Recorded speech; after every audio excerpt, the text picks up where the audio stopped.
तो तीसरे रिएक्शन का अगर मैं बात किया जाए, तीसरा रिएक्शन का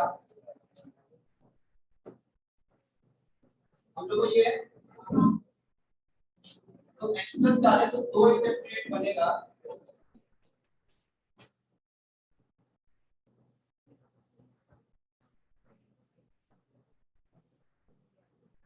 एक में H इधर गया तो कार्बोनेट वहां होना। अब इस केस में कौन सा इंटरमीडिएट ज्यादा स्टेबल है? पहला वाला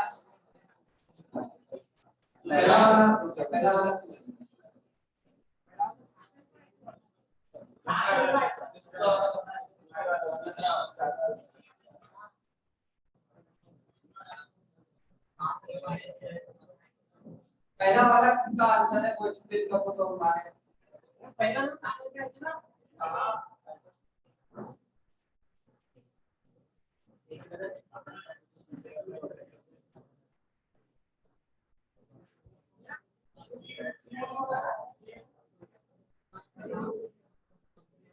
जो पहला वाला कंपाउंड है वो ज्यादा स्टेबल है क्योंकि वहां पर रीअरेंजमेंट होने वाला है as a form of ring expansion. ये दूसरा टाइप का रीअरेंजमेंट है जो कि क्लास में पहले बताया गया है। ये रीअरेंजमेंट है as a form of ring expansion. दो टाइप का रीअरेंजमेंट होता है, एक कार्बन टाइप रीअरेंजमेंट होता है, एक रिंग एक्सपेंशन होता है। रिंग एक्सपेंशन इसलिए करते हैं ताकि वो जो कार्बन है वो लेस स्टेरिक इंडेक्स में रहे। सर फिर से पढ़े ना। ये बॉन्ड एंगल का बात किया जाए तो ये अगर मैं बात किया जनरली ये sp3 कार्बन है, sp2 कार्बन है, sp2 कार्बन का बॉन्डिंग कितना होना चाहिए 120, पेंटागन में बॉन्डिंग कितना होगा 108। तो एंगल स्ट्रेट होने की वजह से क्या होता है वहां पर रिंग एक्सपेंशन होता है।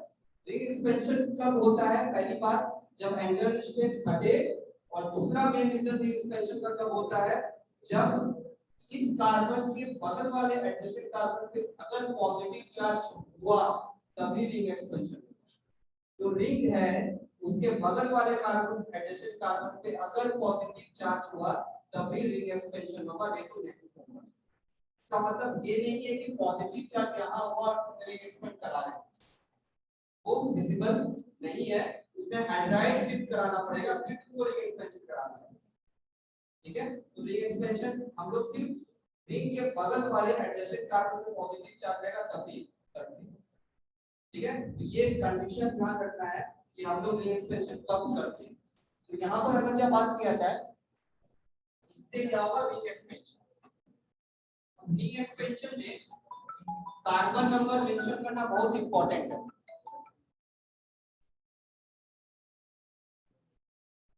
अब इस रिंग एक्सपेंशन में कार्बन नंबर मेंशन करना बहुत इंपॉर्टेंट है। बेसिकली क्या होता है ये बॉन्ड कहां शिफ्ट होता है यहां पर। ठीक है, अब रिंग एक्सपेंशन के ऊपर जो नेमिंग है वो ध्यान रखना है, मतलब पोजीशन तुम लोग को मार्क कर देना है ताकि तुमको पोजीशन में प्रॉब्लम ना हो पाए। तो हम लोग क्या कर रहे हैं इसको फर्स्ट कार्बन मेंशन कर रहे हैं, इसको सेकंड, इसको थर्ड, इसको फोर्थ, इसको फिफ्थ और इसको सिक्स्थ। इस टाइप से हमेशा मेंशन करना जब रिंग एक्सपेंशन का चांसेस बढ़ेगा। तो यहां पर अगर जब बात करें तो क्या होगा 6 मेंबर रिंग बना है, तो हम लोग 1 2 3 4 5 6 1 पे क्या है 2 मिथाइल ग्रुप। ठीक है, सेकंड पे एक बॉन्ड कम हुआ है तो पॉजिटिव चार्ज कहां पर है सेकंड पे, क्योंकि ये बॉन्ड पहले कितना बॉन्ड बना था एक दो, मतलब यहां पर हाइड्रोजन लिखा ना, अभी ये बॉन्ड घूम के यहां पास हुआ तो सेकंड पे क्या हुआ है एक बॉन्ड का एफिशिएंसी मतलब पॉजिटिव चार्ज कहां पर होगा सेकंड वाले, तो पॉजिटिव चार्ज कहां पर आया। इसमें समझने में किसी को प्रॉब्लम है फिर से समझा रहे हैं। ये बॉन्ड जो होता है यहां पर क्या करता है मूव करता है, बेसिकली एक्सपेंड होता है 5 से 6 जाएगा कंसेप्शन में क्यों जाएगा। ठीक है, तो ये बॉन्ड अगर जाए यहां पर से एडजेसेंट कार्बन पे यहां पर गया तो यहां पर जो सेकंड कार्बन था पहले सेकंड कार्बन पे एक बॉन्ड यहां बना था, एक बॉन्ड यहां 3 और एक हाइड्रोजन था 4, ये बॉन्ड घूम के यहां पास हुआ तो सेकंड वाले कार्बन पे क्या आया एक बॉन्ड का डेफिशिएंसी, मतलब क्या हो गया पॉजिटिव चार्ज कहां पर होगा सेकंड का। ठीक है, अभी कुछ होगा इसमें, अब Cl माइनस डायरेक्ट अटैक करेगा, अब कुछ होगा या डायरेक्ट Cl माइनस आके अटैक करेगा। इसके बाद होगा मिथाइल सी,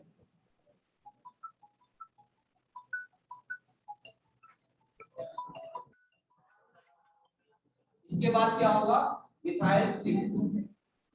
मिथाइल शिफ्ट क्यों करेंगे यहाँ पर देखो, मिथाइल शिफ्ट होने की वजह से यहाँ पर क्या है, यहाँ पर से मिथाइल ग्रुप शिफ्ट हुआ है, पॉजिटिव चार्ज यहाँ आया, ये हुआ ना। तो ये क्या था हम लोग 2 डिग्री, और यहाँ पर क्या है,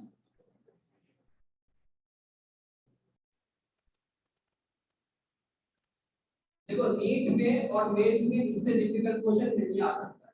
अगर चाहे इलेक्ट्रोफिलिक एडिशन रिएक्शन का बात किया जाए, एम्स में भी इससे डिफिकल्ट क्वेश्चन ये काम बेसिकली सेम है, तो वे भी डाल सकता है, तो इससे डिफिकल्ट क्वेश्चन नहीं आएगा तुमको रीअरेंजमेंट को लेके। अब क्या होगा, Cl माइनस अब अटैक करेगा और हम लोग को क्या होगा प्रोडक्ट यहाँ पर Cl addition.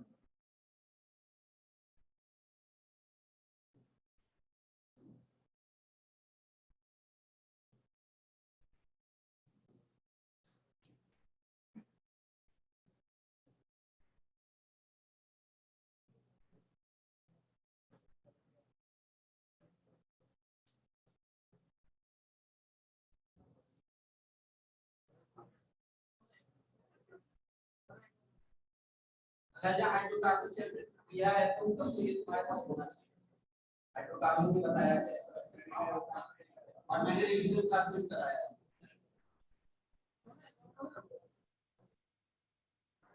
It's my life.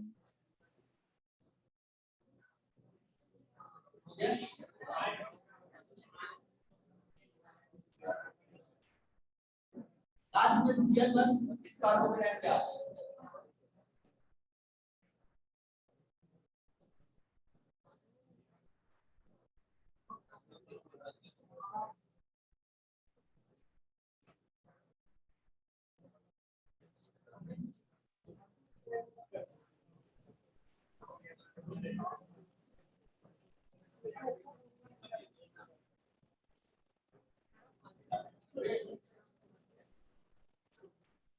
Basically अगर जब हम लोग रेट ऑफ द रिएक्शन का बात किया जाए, जैसे एग्जांपल अगर हम लोग रेट ऑफ द रिएक्शन का बात करें,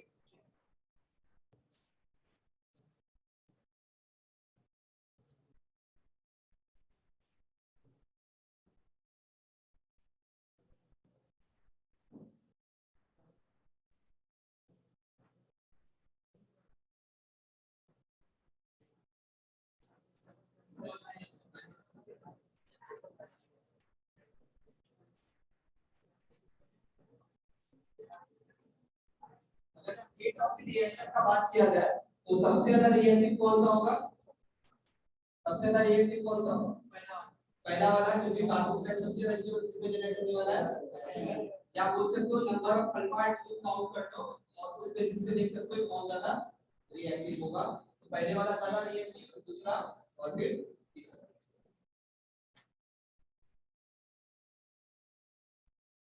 कि पहले वाले में क्या होने वाला है, नॉन आने वाला है, दूसरे वाले में 3 अल्फा और उसमें 0 अल्फा, तो अल्फा एडिशन है ही।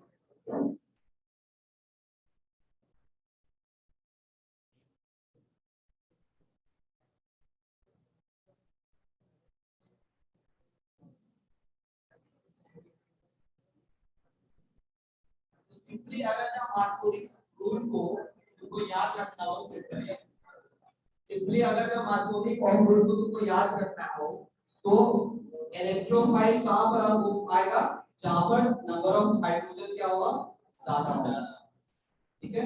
इलेक्ट्रोफाइल कहां पर आएगा,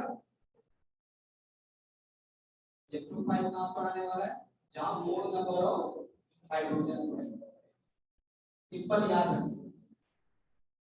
देखो जहां पर ज्यादा नंबर पे हाइड्रोजन था वहीं पर क्या कर रहे थे, H+ हम लोग एडिशन कर रहे थे। और न्यूक्लियोफाइल कहां पर आएगा, जहां पर less number of hydrogen.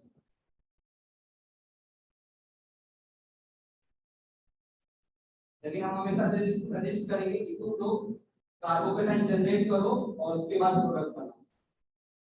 मार्कोनिक of rule और एंटी मार्कोनिक ऑफ रूल कुछ फंडा नहीं है, बेसिकली किसी भी चीज को आसान बनाने के लिए किया जाता है। मतलब 10 रिएक्शन हो रहा है तो 10 रिएक्शन में रूल जो है वही फॉलो हो रहा है, इसलिए हम लोग उसको यूज करते हैं। ठीक है, और अगर 10 रिएक्शन का बात किया जाए तो 10 रिएक्शन वो बिल्कुल है, बस उस रूल को फॉलो करते हैं। लेकिन एज जनरल बात किया जाए तो मेन हम लोग का फंक्शन क्या होता है, इंटरमीडिएट, जहां पर जो इंटरमीडिएट ज्यादा स्टेबल होता है उसी के अनुसार आप लोग प्रोडक्ट बनाते हैं। बाद में तुम HBr के मैग्नेशियम पेरोक्साइड देखोगे और ऑलरेडी पहले देख चुके हो, वहां पर भी एंटी मार्कोनिक कंपाउंड बोला गया है, लेकिन इंटरमीडिएट जो ज्यादा स्टेबल है उसी के अनुसार आप लोग प्रोडक्ट बना रहे हैं। ठीक है,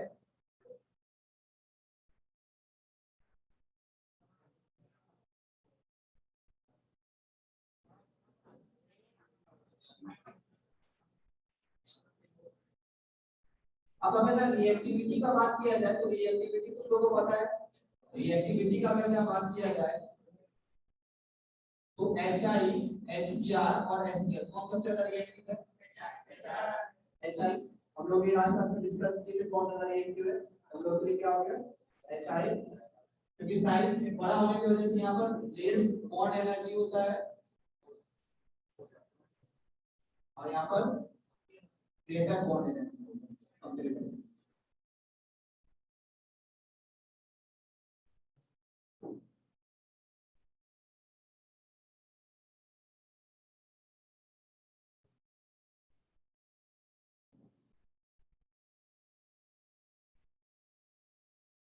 अब ये जो HCl का हम लोग एडिशन करते हैं ये हमेशा गैसियस फेज में होता है। जो HCl का हम लोग एडिशन करते हैं ये गैसियस फेज में होता है, एक्वस फेज में नहीं होता है। तो वो जो हम लोग CH3 CH double bond CH2, तो इसमें अगर आप लोग HCl जो यूज कर रहे हैं वो गैस फेज में है। यहाँ पर प्रोडक्ट का हम लोग क्या करते हैं CH3 CHCl CH3। अब इसमें प्रॉब्लम क्या है, अगर आप एक्वस में डालेंगे, अगर आप लोग एक्वस HCl यूज किए हैं, एक्वस HCl यूज किए तो इलेक्ट्रोफाइल तो पहले जनरेट होगा ही, इसमें कोई प्रॉब्लम नहीं है। सेकंड केस में एक्वस होने की वजह से हम लोग को यहाँ पर दो न्यूक्लियोफाइल मिलेगा। हम लोग सेकंड केस का बात कर रहे हैं, एक्वस मतलब वाटर रिप्रेजेंट है और HCl भी, तो H+ को अटैक कर गया, कार्बोकेटाइन जनरेट हो गया। अब कार्बोकेटाइन जनरेट होने के बाद हम लोग को Cl- में एक न्यूक्लियोफाइल है और साथ में वाटर में एक न्यूक्लियोफाइल। तो अब क्या होगा, कॉम्पिटिटिव होगा, दोनों के बीच कंपटीशन होगा, तो है हम अटैक करेंगे या हम अटैक करेंगे। ठीक है, जैसे क्लास में फर्स्ट सेकंड आने का कंपटीशन होता है, इसी वजह से वहां पर क्या होगा, कंपटीशन होता है न्यूक्लियोफाइल्स के बीच। तो उस केस में प्रोडक्ट हमको अल्काइल हैलाइड नहीं मिलता है। वाटर जो है वो बेटर न्यूक्लियोफाइल है एज कंपेयर टू Cl-, तो वो क्या होता है, वाटर वहां पर रिएक्ट कर जाता है और वहां पर प्रोडक्ट हम लोग को अल्कोहल मिलता है अल्काइल हैलाइड के वजह से। यहाँ पर क्या ध्यान रखना है कि अगर हम लोग ये बात करें तो इसमें जो पहले है वो क्या बना, ये इलेक्ट्रोफाइल जनरेट हुआ, इसमें कोई प्रॉब्लम नहीं है, लेकिन यहाँ पर क्या अटैक करेगा, वाटर Cl- अटैक नहीं करेगा। हम लोग को फाइनल प्रोडक्ट हम बना लेते हैं, तो इस केस में हमको भी क्या मिलेगा, अल्कोहल ना कि अल्काइल। तो ये बेसिक डिफरेंसेस ध्यान रखा करो कि हम लोग HCl जो यूज कर रहे हैं वो एक्वस फॉर्म का यूज कर रहे हैं या गैस फॉर्म का यूज कर रहे हैं। सब में गैस फॉर्म, जनरली HCl के लिए यूज करेंगे। HBr और HI के साथ ग्रेटर न्यूक्लियोफिलिसिटी का बात आ जाता है तो वहां पर I- बहुत अच्छा न्यूक्लियोफाइल होता है, लेकिन HCl के केस में हम लोग हमेशा ये इसमें कॉम्पिटिटिव में थोड़ा प्रॉब्लम आता है।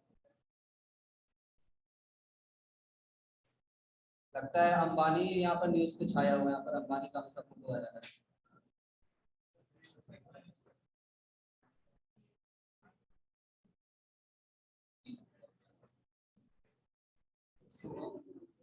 सोहम का मैसेज कहाँ से आ गया?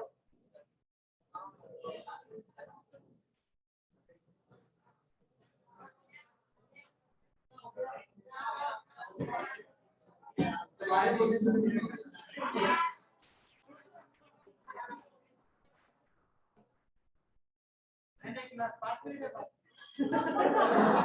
उनको जाना है, जा सकता है।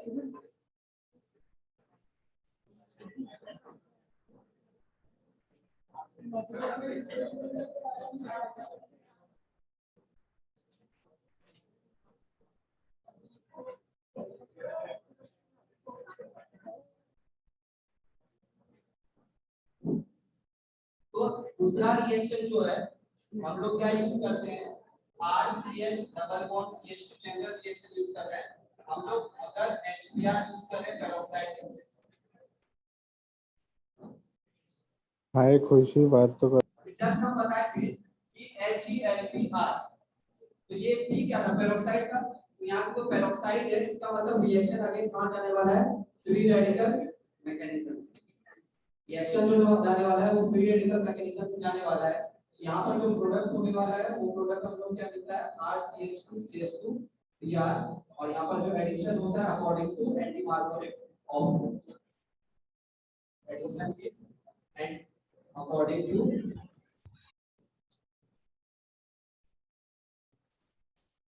Anti Markovnikov of.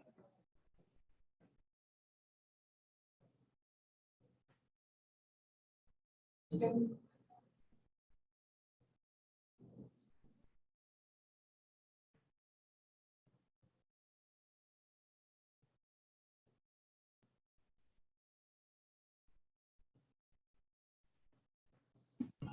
ये भी ध्यान रखना है, anti Markovnikov of rule is only applicable for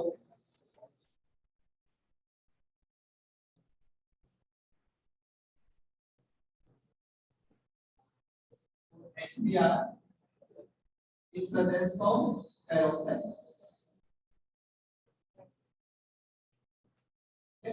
So ये जो एंटी मार्कोनिक ऑफ रूल का हम लोग बात कर रहे हैं,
रिएक्शन जो होने वाला है वो एंटी मार्कोनिक ऑफ रूल के अकॉर्डिंग होने वाला है। अब यहाँ पर भी जो है वो ध्यान रखना है, सिर्फ HBr पेरोक्साइड में ही काम करेगा, तो पेरोक्साइड का काम होगा वो HBr के वजह से नहीं होने वाला है, HCl HI इसमें नहीं होगा। HCl HI तुम डाल भी दोगे और वहां पर पेरोक्साइड भी डाल दोगे तो वहां पर प्रोडक्ट जो होगा मार्कोनिक ऑफ रूल के अकॉर्डिंग ही आने वाला है। ये ध्यान रखना है कि HBr के वजह से पेरोक्साइड में काम करने वाला है, किसी और के केस में काम नहीं करेगा। यहाँ पर एंडोथर्मिक एक्सोथर्मिक का कंसेप्ट है कि रिएक्शन इसमें एक एक्सोथर्मिक रिएक्शन है। जब भी हम लोग HBr पेरोक्साइड डालते हैं वो स्टेट क्या होता है, एक्सोथर्मिक प्रोसेस होता है इस केस में। वही HI HF और HCl के वो एंडोथर्मिक होता है, वो हम लोग के लिए विजिबल प्रोसेस नहीं है। अब यहाँ पर रिएक्शन जो है पहले क्या होता है, पेरोक्साइड यूज करते हैं R2, कोई भी पेरोक्साइड यूज किया जा सकता है, मतलब पेरोक्सी लिंकेज होना चाहिए। H2O2 भी यूज कर सकते हैं, एस्टर का फॉर्म का ही पेरोक्साइड एनहाइड्राइड के फॉर्म में पेरोक्सी यूज कर सकते हैं, और हम लोग को पेरोक्साइड यूज करना है, मतलब पेरोक्सी लिंकेज इसमें होगा। तो यहाँ पर R2O2 में हम लोग क्या डालते हैं, H2। यहाँ पर क्या डॉट जनरेट होता है, R dot RO dot plus RO dot, पहला स्टेप है ये जनरेट होता है। तो RO डॉट में हम लोग क्या डालते हैं, फिर HBr, HBr जब डालें तो यहाँ से क्या बना, ROH प्लस Br डॉट, ठीक है ना, ROH प्लस Br डॉट, और ROH प्लस Br डॉट बना तो बेसिकली ये एल्कीन है, ये एल्किन में Br डॉट अगर क्या इस पे अटैक किया तो डॉट यहाँ पर आएगा, क्या बना RCH डॉट CH2Br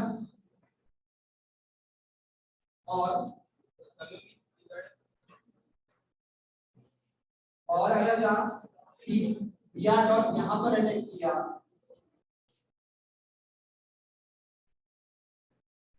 तो CH2 डॉट यहाँ बना। अब बता कौन सा फ्री रेडिकल ज्यादा स्टेबल है,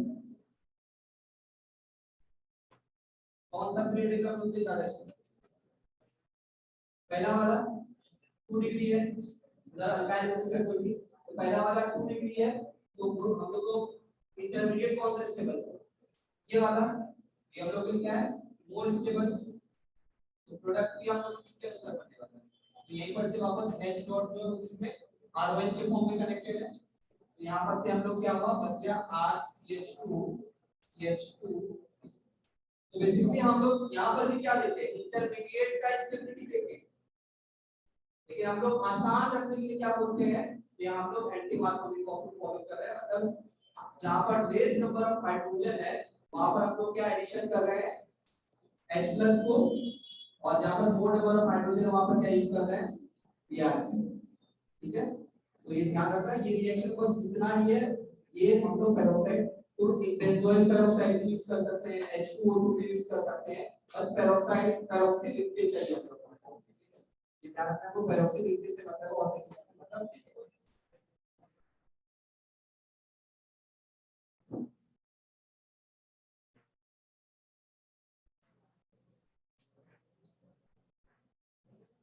अब फ्री रेडिकल का स्टेबिलिटी का बात करें, स्टेबिलिटी ऑफ फ्री रेडिकल किस चीज पे डिपेंड करता है, हाइपरकन्जुगेशन रेजोनेंस। तो अगर आप लोग स्टेबिलिटी ऑफ फ्री रेडिकल का बात किया जाए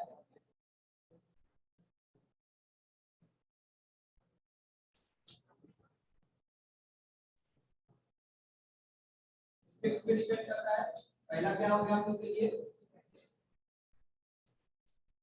रेजोनेंस, क्या बोल सकते हैं हाइपरकन्जुगेशन।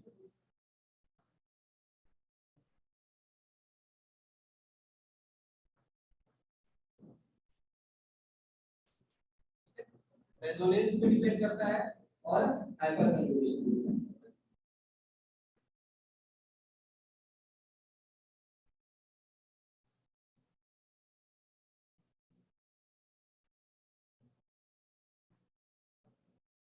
यहाँ पर हम लोग को पता है कि अगेन फ्री रेडिकल का ही स्टेबिलिटी हम लोग देख रहे हैं और रेजोनेंस का स्टेबिलिटी देख रहे हैं, तो इंटरमीडिएट में क्या करना है तुमको फ्री रेडिकल जनरेट करके देखना है कौन सा फ्री रेडिकल ज्यादा स्टेबल है। पहले यहाँ पर Br डॉट अटैक कर रहा है, बाद में H डॉट आ रहा है, यहाँ पर ध्यान रखना वहां पर पहले H प्लस अटैक कर रहा है फिर Br माइनस आ रहा है, यहाँ पर पहले Br डॉट अटैक कर रहा है फिर H डॉट आ रहा है। ठीक है, तो यहाँ पर ध्यान रखना है मार्कोनी ऑफ रूट में, जैसे हम लोग अगर बात करें मार्कोनी ऑफ रूट का अगर जब बात करें और एंटी मार्कोनी ऑफ रूट का बात करें, इसमें इसमें फर्स्ट क्या हो रहा है यहाँ पर H प्लस अटैक कर रहा है, और जब पहले बात करें मार्कोनी ऑफ रूट में इसमें क्या हो रहा है फर्स्ट H प्लस अटैक कर रहा है और इसमें पहले क्या अटैक कर रहा है Br माइनस, वैसे Br डॉट अटैक करता है लेकिन एस जनरल वहां पर एंटी मार्कोनी फोर्स मान रहे हैं तो मतलब Br माइनस वहां पर अटैक करता है, और सेकंड में यहां पर क्या हो रहा है इसमें Br माइनस अटैक कर रहा है और इसमें सेकंड में क्या आ रहा है H प्लस।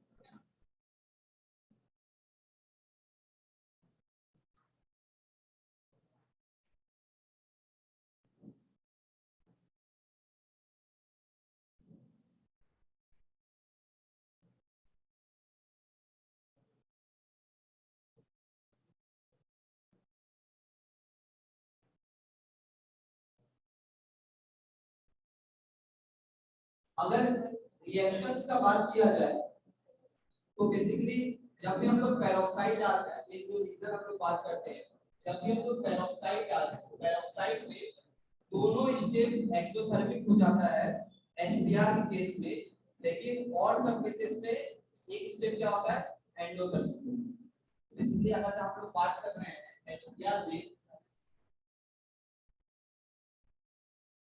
तो अगर बात कर रहे हैं HBr के अंदर जब पेरोक्साइड डाल रहे हैं तो both states are exothermic.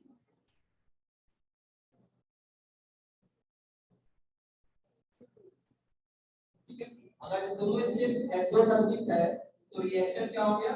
Spontaneous. तो बोल सकते हैं reaction is spontaneous.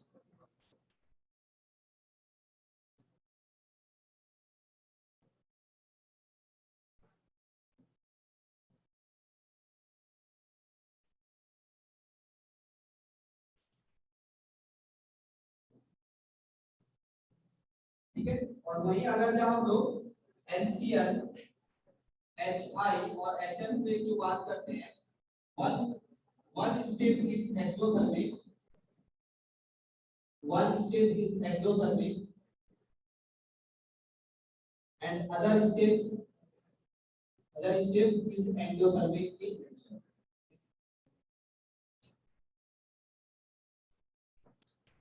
Therefore reaction is non spontaneous.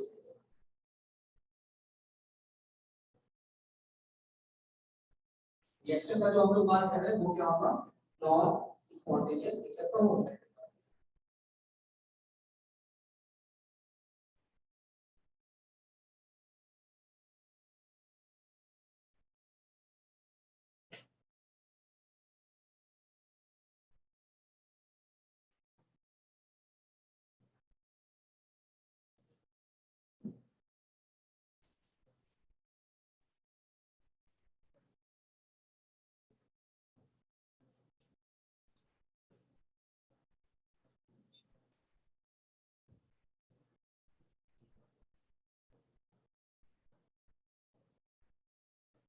तो अगर एग्जांपल्स का बात किया जाए जनरली,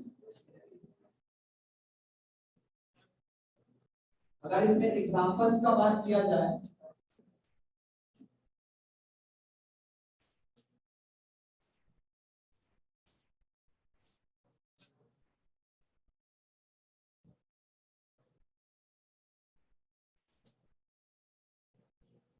इसमें अगर HBr प्रेजेंस ऑफ पेरोक्साइड आ जाए और हम लोग CH3 CH3 double bond CH2 इसमें क्या डाले HCl in presence of peroxide.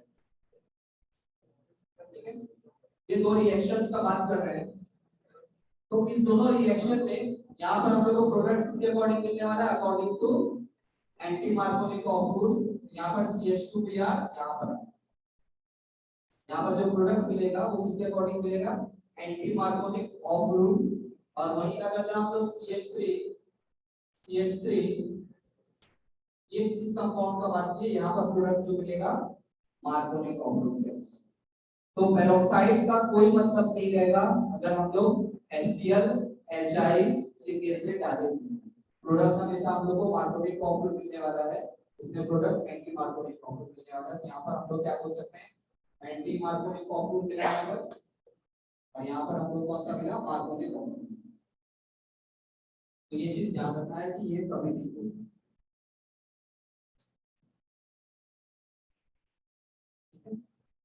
तो आज जो हम लोग किए हैं क्लासेस में एल्कीन का अगर जब बात किया जाए RCH डबल बॉन्ड CH2, तो सबसे पहले क्या रिएक्शन किए हैं? Allylic substitution reaction. सबसे पहले बात की तो क्या यूज किया? Allylic substitution reaction. इसमें हम लोग बेसिकली क्या यूज किए? Chlorine in presence of H2। Heat, light, electricity, high temperature कुछ भी ले लो, हम लोग ये यूज किए हैं। तो एलाइलिक सब्स्टिट्यूशन का बात किया जाए तो हम लोग क्या क्या यूज किए? Cl2H2 या Cl2 हाई टेंपरेचर बोल सकते हो। फिर क्या यूज किए इसमें? क्या यूज किए इसके बाद? SO2Cl2। यहाँ पर क्या यूज किए? SO2Cl2। फिर क्या यूज किए हम लोग? NPS। तो सब में high temperature high heat light सब में है। तो ये रिएक्शन यूज किए तो तीनों का प्रोडक्ट क्या मिला? अकॉर्डिंग टू इसमें CH3 डाल देते हैं।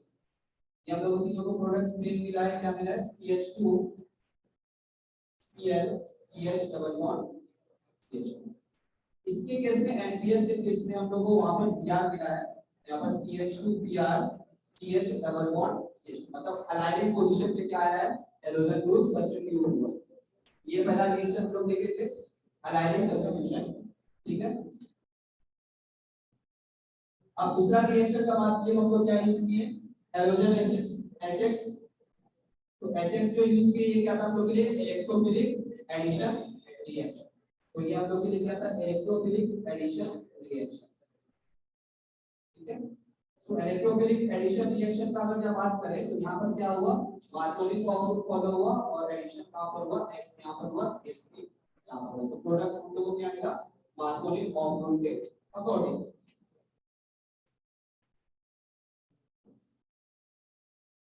ठीक है। फिर हम लोग तीसरा केस में क्या यूज किए, HBr केस ऑफ पेरोक्साइड। ये कौन सा प्रोडक्ट दिया, एंटी मार्कोनी कॉम्पाउंड। ये कौन सा प्रोडक्ट दिया, anti Markovnikov compound. Anti Markovnikov compound का दूसरा प्रोडक्ट हम लोग क्या है, CH2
Thank you.